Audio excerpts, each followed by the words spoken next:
Good evening. Preparing for this evening in the middle of a convention whose product will influence our livelihood for the next several months has not been an easy responsibility. Among you tonight is a rather large contingency of Mrs. B's relatives and friends who have come to help her celebrate this event. From several of them, I have been asked similar questions. Who are all these people? Do you do business with all of them? And do they represent your entire industry? For those who asked, I think I have a few answers. First of all, no, we don't do business with everyone here tonight. In fact, among the list of tonight's sponsors are factories we do not represent, and distributorships who are spread out across the United States. Secondly, all these people are not our entire industry, but in many respects, they are the best of our industry. Attendance tonight goes beyond the individual honoree. As with past charitable foundation dinners, participation is a commitment to a larger picture. A chance for a business to give back, an opportunity for a business to act like a legitimate professional industry. The people here tonight are the mainstream of our industry, international and domestic. They do not make their living selling copyboards with 800 numbers, post office boxes, or little ads in the back of magazines. Well, sorry, maybe that's more of an answer than you really wanted. Let me simply say, the people here tonight are the good guys.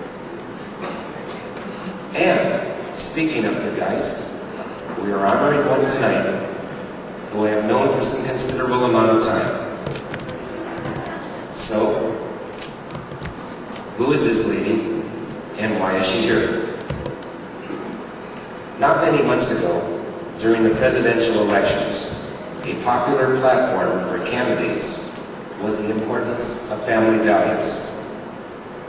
Though the philosophy may have received new exposure, its basic principles were established long ago for the Bettelman family. Growing up had lots of advantages when you had a father in this business. Who else in the neighborhood had a garage full of games that looked like an arcade? And what other kid could take his friends to the office on Saturday and play games all day long? It soon became apparent that our home and the office were not two separate places, but an extension of each other. Though a college education was emphasized as a rite of passage for Sandy and me, I think we both always knew, though it was really never discussed, there was a place for us in the business. With the relationship between our parents and the natural feeling of having both of them equally comfortable at home or the office, a special formula started a long time ago.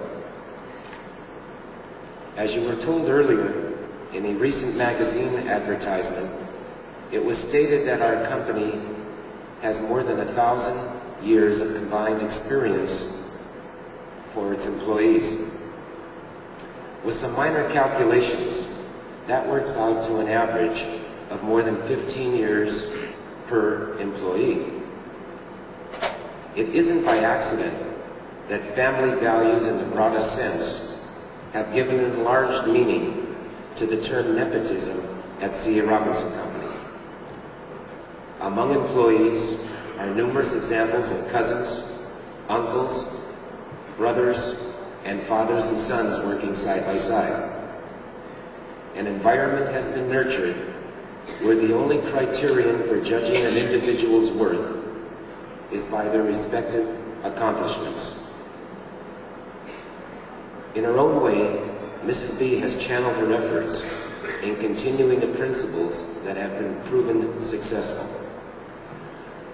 Among these include activities that are special and unique in their own right. The now common post-convention distributor open houses were started at C.A. Robinson Company and have continued for the past 20 consecutive years. There is rarely an occasion that she fails to attend each of our Friday luncheons for our customers, which has been a tradition for 26 years. And tonight, it was her idea that instead of spending money for perishable flowers as centerpieces on each of your tables, a worthwhile alternative was selected. At the conclusion of this evening, several children organizations here in Las Vegas will receive the 200 some odd toys that make up your table decorations.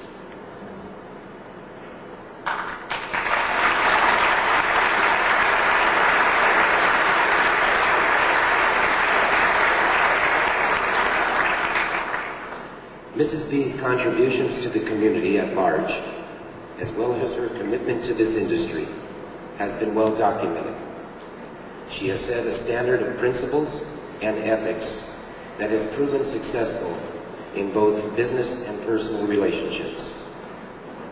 Her objective for this evening and the reason she consented to being here are both the same. Simply, the opportunity to assist young deserving students a chance to further their education. Education, dignity of the individual, family values, and a lady that has a very special sense of humor. So without further ado, I will introduce the woman who has seen naked and helped toilet train the majority of people on this stage.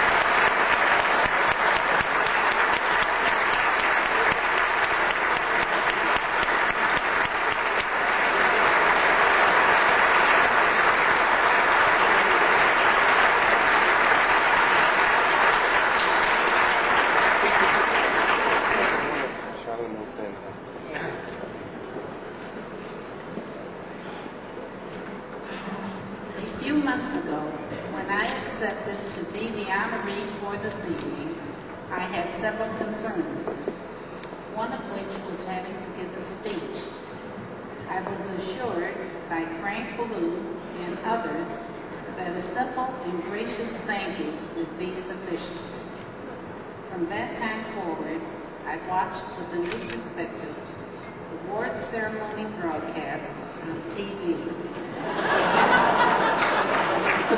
Sports, music, movies, political, whatever. Without exception, the honoree first thanked those involved and proceeded to name the sufficient few who were responsible for their success.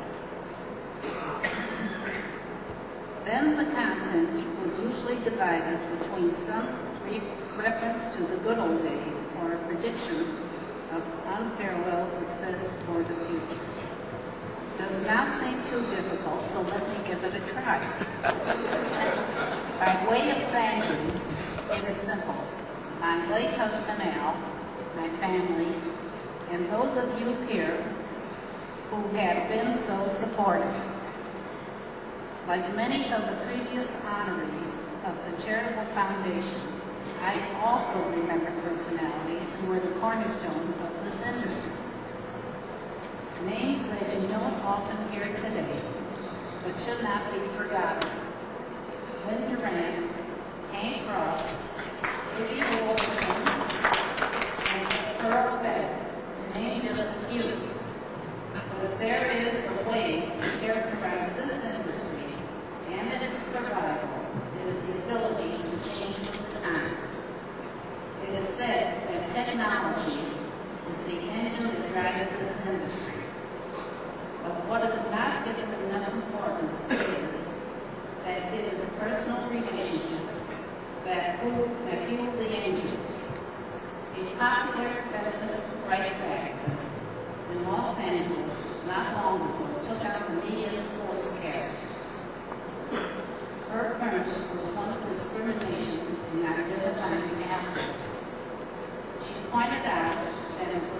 followed tennis, the men were always referred to by their surnames, like Jimmy Congress or John McEnroe, while the women were simply referred to by their first names, like Christy, Martina, or Monica. But I don't agree. I believe because their respective accomplishments were so significant, only one name was necessary for recognition.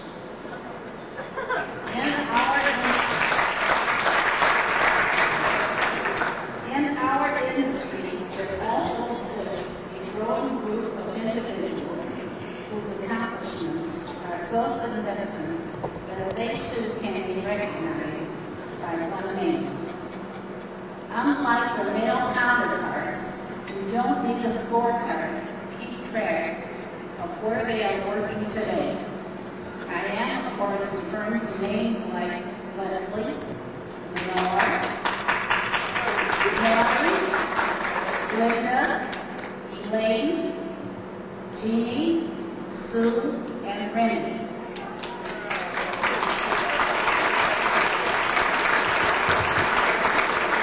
That's to mention a few at the factory level, or how about Carol, Valerie, Key, Camille, and Alicia working for our publications.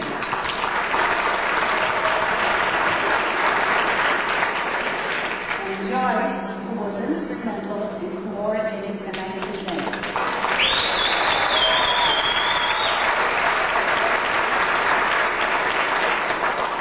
I am aware our industry is changing with globalization and public companies. New technologies are being developed that are simply referred to by initials like VR and CG. Regardless of all the changes, what will tie everything together and ensure our healthy future is the same thing that brought you here tonight: tradition, people, and personal relationships. Thank you.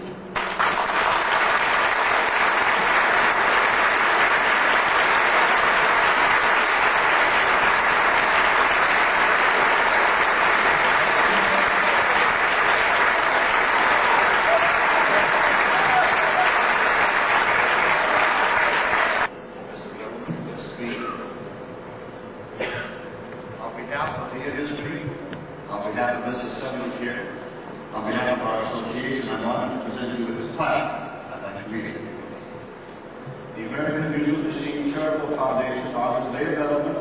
Her dedication to family, friends, and the Coinoc music industry is unparalleled and greatly appreciated. March 11, 1993, Caesar's Palace, Las Vegas, Nevada.